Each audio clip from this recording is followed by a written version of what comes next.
Well, the third largest state economy with a contribution of more than 8% to the country's GDP, one of the top states when it comes to attracting FDI inflows, and the second largest state when it comes to GST collections, and of course, the tech capital of the country. There are many strengths that Karnataka can count, but equal are the number of challenges when it comes to ease of doing business and developing this growth agenda for the years to come. Now, whether it is complex regulations, bureaucracy, or infrastructure gaps and skill shortages, there are many obstacles for the state to overcome to achieve its target of becoming a trillion-dollar economy. So today, ahead of the state assembly elections, we have with us a set of experts from corporate India to help us understand what India Inc. needs when it comes to ease of doing business and more business-friendly policies from the state government. So join me in welcoming, first of all, we have Mr. Ullas Kamath, who is the chairman of FICCI Karnataka State Council. We have Sindhu Gangadharan, who is the MD of SAP Labs India.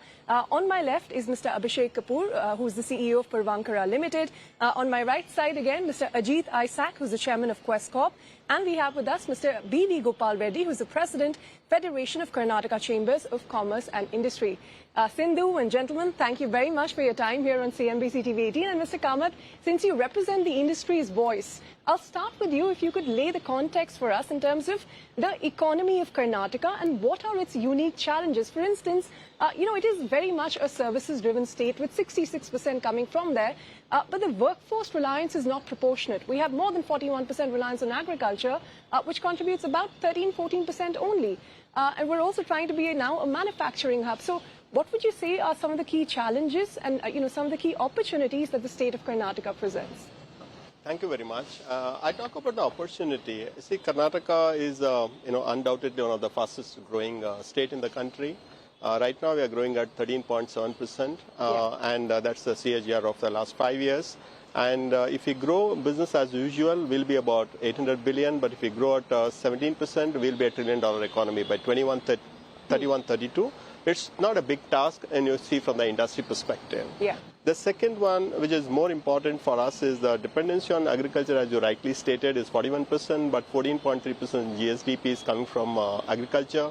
19.5% is coming from industry, which is slightly on the lower side, but predominantly it is 65% from the services. Yes. While we want to encourage IT, BT as much as possible, I mean, Karnataka is known for that, but also we need to focus more on manufacturing, which is what historically Karnataka is all about. If you see the 60s, 70s, 80s, we are all manufacturing excellence companies who are all from South and basically from Karnataka. So my recommendation personally and also from the industry representation is to focus beyond Bangalore and focus on manufacturing and use technology for agriculture, because average holding in Karnataka of agriculture is less than 2 acres.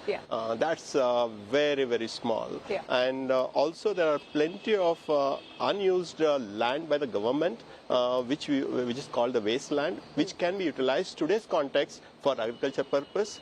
And 15,000 acres of industrial land is available now with the land bank. It can be completely got into, get into plug and play mode. So lots to do. As we go, we can speak about it. Yes, Mr. Kamath, thank you for sort of laying the background to this conversation. Many threads there, but I'll pick on manufacturing to start with. And Mr. Reddy, if you could come in on this. For instance, we saw a record number of amendments to the Factories Act for Karnataka to be able to attract Foxconn to come and invest in the state. But at the same time, we lost out some of the large investments in, say, EV to our neighboring states of Tamil Nadu. So, if you were to sum it up really as one of the top 2-3 highlights, what are the biggest hindrances of doing business in Karnataka, and what are the biggest pluses? Because we still see a lot of tech, we see real estate, we're seeing industries across to still come and set up base here. One thing we should know that Karnataka is already developed in a little bit, about 50% is already developed in the industrial area. Compared to any other states like Andhra Pradesh, it is still developing. They may give a lot of incentives for the industries to come over there. But Karnataka, it can't give that much of incentives for any new industries. And see, basically infrastructure is the main important. The connectivity for the port, that is the main important for the huge industries. Whereas from Ballari to Bengaluru, there should be an infrastructural development.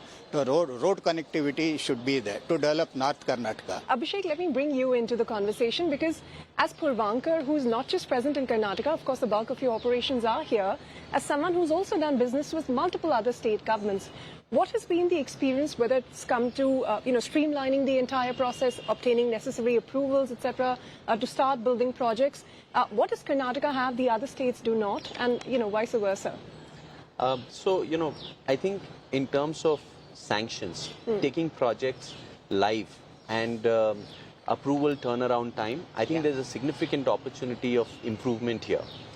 Being the IT capital of the country, I think we can really streamline the processes and therefore turn around the approvals and sanctions far quicker. Yeah. And this can cut across everything from the revenue records right till the sanctions of the project and eventually the possession of the project, right? So some of that clarity and proactive approach from the government would be really helpful. The other idea would be, proactive thinking in terms of understanding what is contributing today to the challenges of infrastructure, especially in terms of mobility and transportation in the city. And what happens is really, how do you integrate private development with the city's infrastructure and transportation? Another example would be, for example, you can look at both the issues, is car parking, right? It's one of the biggest challenges in Bangalore is car parking. Yeah. How do we incentivize private developers and how we make it easier? For example, you can today have in some of the other cities in the country, you have fully automated car park which are run by computers, right? And that makes it far more efficient, far better occupancy, and therefore lower cost and lesser traffic and parking on the roads. So, there are a lot of initiatives that the government can take proactively to make a big impact on the transportation piece especially. All right, Sindhu, let me also get your initial comments, because the IT sector really a shining example for the country, when it comes to software exports. For instance, Bangalore is one of the largest contributors, almost $65 billion, if I'm not wrong, growing at 10 to 12% per annum. What are some of the state level interventions that will help sustain this kind of growth of the IT industry for the state and therefore help the growth of the country? Yeah, I think if I just look at some of the examples that were talked about earlier on, Ritu, like be it agriculture or manufacturing or real estate, one unifying area that cuts across all of these industries is technology, right? And that's the beauty of technology. Today, pretty much every industry out there is a tech industry, right? So tech is really where we can really make a dent into all of those areas that we talked about. And this is also the beauty of Bangalore, being the IT capital of India, the Silicon Valley of India. If we have to retain that how would you say, the title, one thing we definitely have to work on is really make sure that the infrastructure of the city, of the state has to match that IT stature, right? That's very important. And if you ask me, this also goes beyond the city of Bangalore, because we really need to decongest Bangalore. We want to bring that tech innovation into the length and breadth of the state, right? Because some of the areas like agriculture, we really need to go into some of the surrounding areas, how we leverage technology to drive those innovations. But Sindhu, for SAP Labs only, for instance, your presence is in the state of Karnataka very much in Bangalore, your largest presence. Well, what would it take for you to think beyond Bangalore, as some of your prominent centers in the state? Let's take our second campus that's coming up right in Devanahalli, which is going to have in Bangalore, 15,000 new, it's still in Bangalore, but what we need to motivate our people to move to Devanahalli is the ecosystem around also needs to grow, right?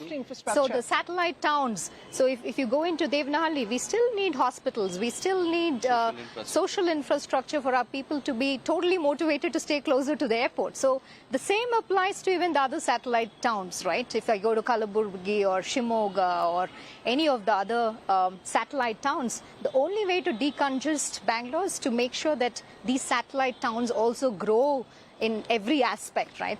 I think Mr. Isaac is the best person to address the issue of talent retention, not just from the infrastructure point of view, but even if you look at some of the statistics, your own Quest Corp report, for instance, says 75% of the employment is still in informal sectors. The unemployment among youth is far higher, even though the total unemployment rate for the state is much lower compared to other states. Youth face a bigger challenge. Where are the gaps in skilling, in education, which is leading to this kind of an outcome? So let's look at the contours of the problem. We have about 66 million people in Karnataka, out of which about 40 to 45% is the working age population, which is about, let's say, 30 million people. In 30 million people, only 20% work in the formal sector. The rest of them work in the informal sector. So data is first insufficient in the informal sector. We don't know exactly how much is employment. But the estimate is around 80%. 80%. But having said that, unemployment is among the lowest in Karnataka state. It's only about 2.7%, 2.4% versus a national average of 7.5%. Yeah. So in that sense, Karnataka is ahead of the rest of India. But the problem really lies in the fact that it's very Bangalore-centric employment. You know, we have 15, 16 million people living in a greater Bangalore area, and the formalization of employment has happened more in urban centers than in informal centers.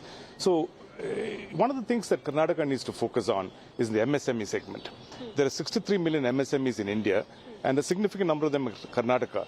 We have the e-Mudra scheme, which has now been introduced by the government. You know, loans available from about, let's say, 50,000 upwards. Collateral-free loans. Collateral-free loans. Yeah. So if, let's say, we have about 500,000 MSMEs being initiated, and they employ between about 3 and 4 people each, we can create 2 million jobs. And if we have to go to what Ullas mentioned about getting to about about $1 trillion economy by 2031-32, we have to add about 5 million jobs by then. So to add 5 million jobs, MSMEs have to contribute at least about 2 million. But Mr. Isaac, where are the gaps in skilling? Because, you know, let's take, we're known as the tech capital of the state, right? I mean, there are lakhs of engineering graduates coming out of colleges in Karnataka every year. 60 to 70% of them not able to find employment. And that has been one of the key poll planks this time around as well in campaigning. If you see, where are the gaps in skilling that need to be addressed by the state?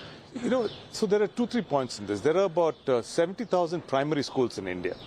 In primary schools, it has about almost a 16 to 20% dropout rate. So at very early in the education value chain itself, people are falling away. And in the total education budget for the state, which is about, I think, about 38,000 crores, almost about 50 to 60% is for staff and administrative purposes. It is not going towards building solid infrastructure or, let's say, training teachers. We have a program at Quest which we run for building schools. So we are engaged with about, let's say, almost about 50 schools and 75,000 children.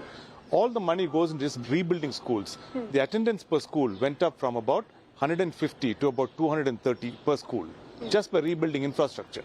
So if we put more money into infrastructure development other than administrative and... It's the same solution, whether it is kids or graduates. One more point to what Isaac already mentioned, right? One is the infrastructure of the schools. The second thing is also to look at the curriculum, what's offered in the schools. Today, there is a huge opportunity to intervene and bring in new age skills right early on into the curriculum. Well, hold your thoughts. We need to take a very short break, but don't go anywhere. We're back in just a moment.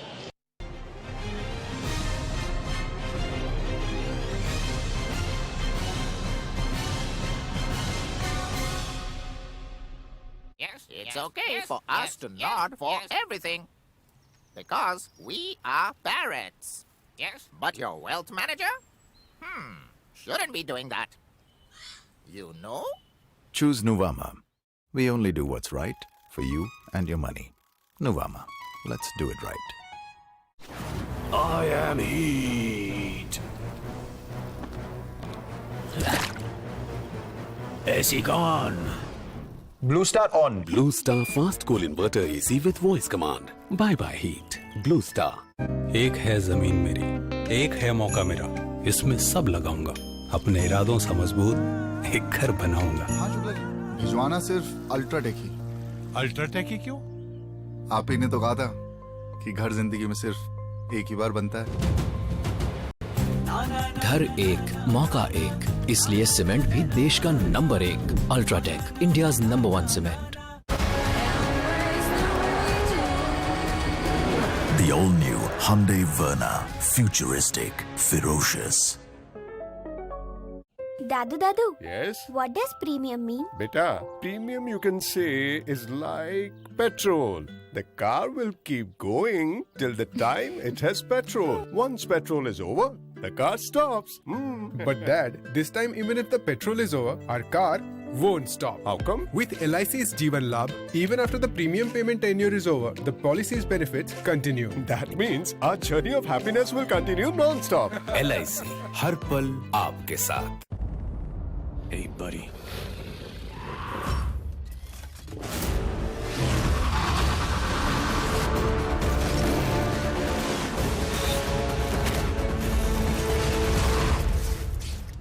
Hope you like them. Introducing Apollo Alpha. Add more thrill to your beast.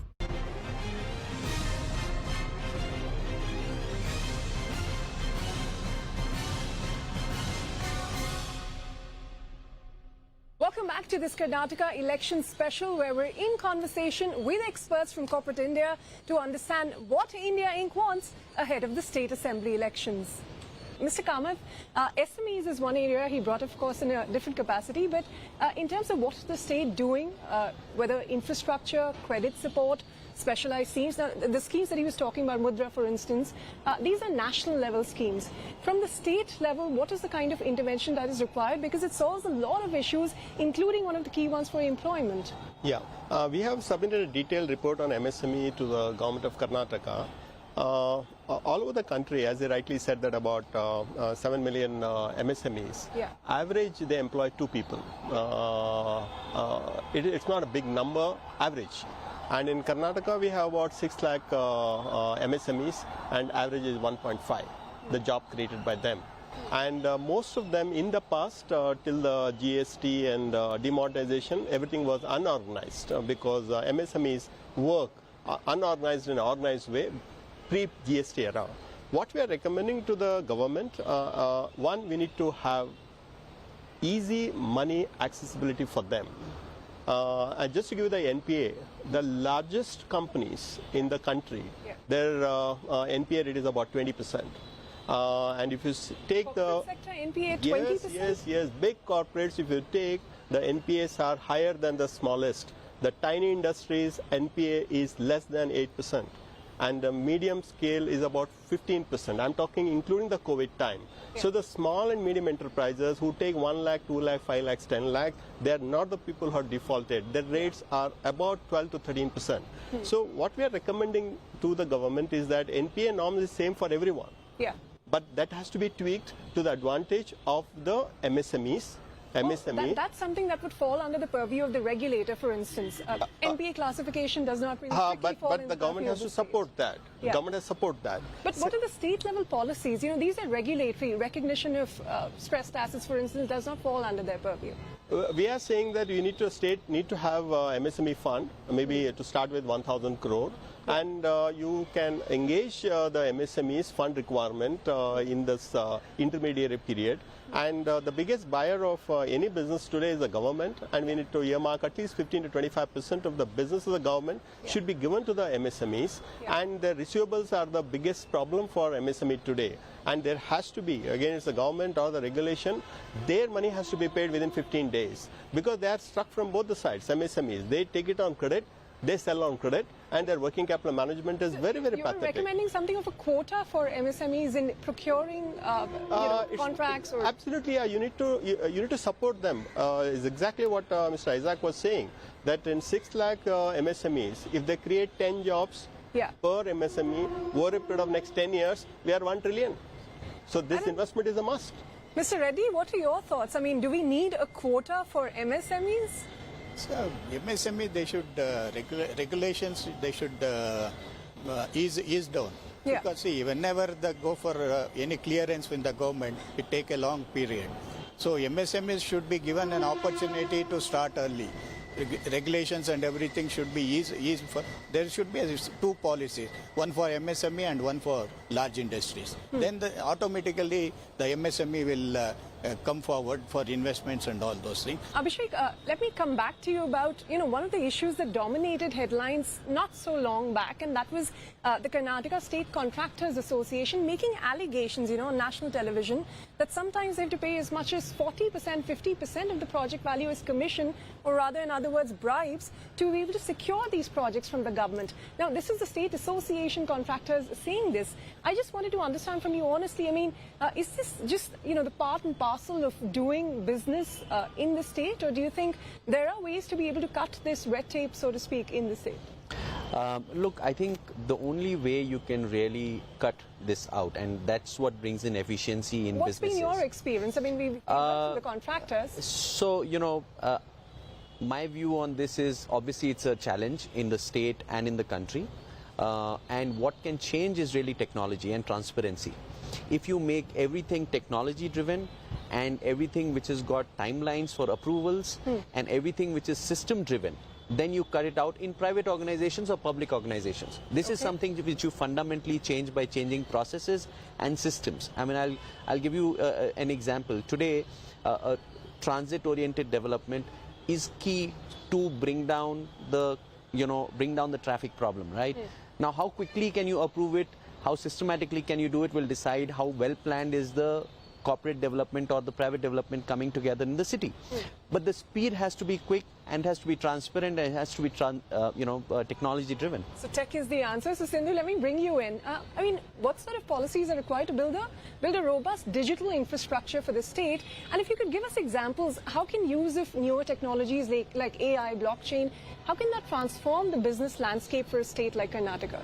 Yeah, today if you look at some of the new age technologies, right? I mean, take AI or machine learning or generative models, large language models. There's a whole talk around ChatGPT and OpenAI.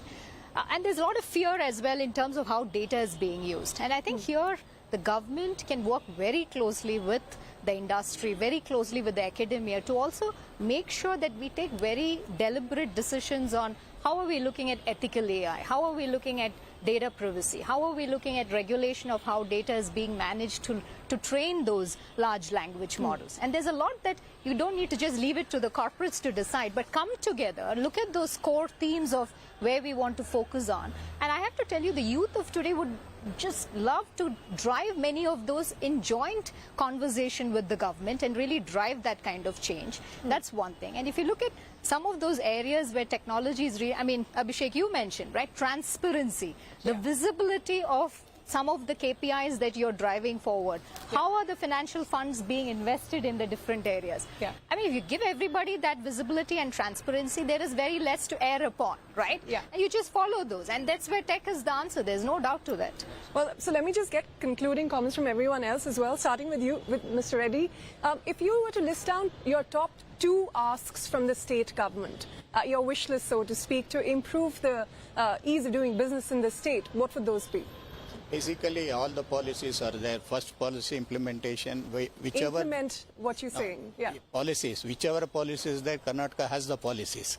But implementation... First state with the EV policy, starter policy, any policy, Karnataka is the first one to have a policy. But implementation level, that is lacking. They should have the will to implement all the policies in one stretch. Okay, Mr. Isaac? So I would think 2 things can help. First is female workforce participation. More diversity, Post-COVID, it's dropped down to as low as maybe 20 to 23%. We have to get that back to about 30 to 35%. You can't have Karnataka reaching a $1 trillion economy with only one gender working. You got to have both. Absolutely. In the workforce. One is that. Second is you got to take out distractions. You got to, for example, in affirmative action, it has to be more economics-based and less community-based. So, Abhishek, your top 2 asks from the state government, and what about, so far the election campaigning that has resonated with you? So I think speed of execution of infrastructure and speed of using technology, reducing human interaction in approvals and sanctions. And I'll tell you where I'm coming from.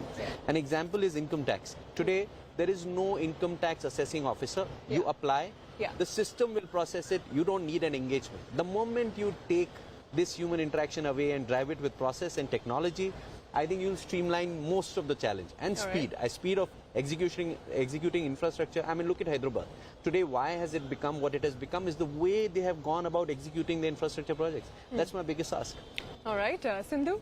I think infrastructure continues to remain number one for me. Is it hurting India's, Karnataka's image as an IT capital? I just want to build upon what Mr. Isaac said, right? If you want to bring in more women into technology, the best way to do it is to go beyond Bangalore, right? To go into the surrounding tier 1, tier 2 towns and places where women can today work from anywhere, right? And that's the beauty of what post-COVID, the whole hybrid model has taught us. So I think that's one thing we really have to focus on, because that results in multiple things being addressed.